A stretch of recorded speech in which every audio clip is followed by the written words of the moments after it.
Hello, boys and girls, and welcome to our last day of Circle Day. I thought it would be fun to end with one more circle fun project. For this project, you're going to need some paint. If you absolutely cannot paint, you could probably do this a little bit with crayon, and I'll start out with crayon to show you how to do it with crayon, and then I'll switch to paint. You can use watercolor or poster paint, but poster paint probably is a little bit better for this project.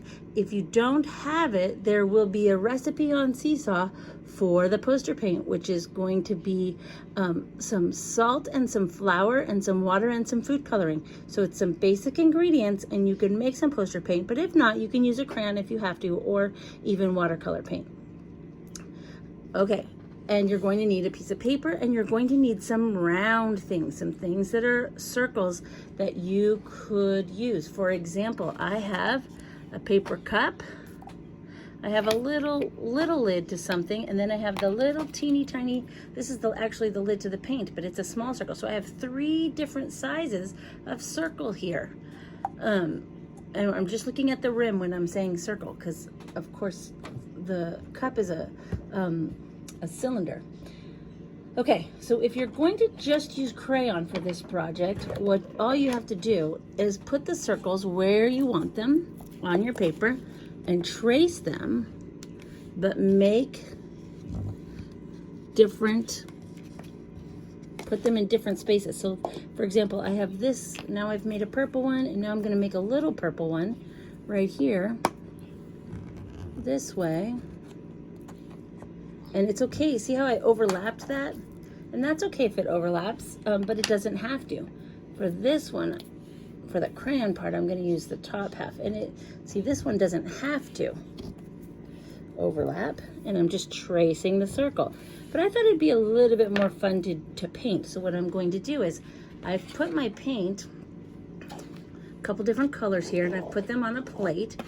And what I'm going to do is, I'll start with my lid, and I'm just going to take my lid, and I'm keeping my fingers out of the paint, but I'm dipping the edges of my circle in. One good example of something you could use that's round, and I'm just using it as a stamp.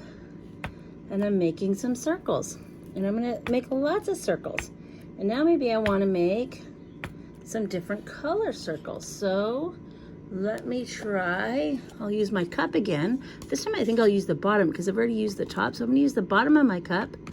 I'm gonna get some paint on it, and I'm gonna make, and I might have some overlap, and I'm just gonna make as many colorful circles as I can.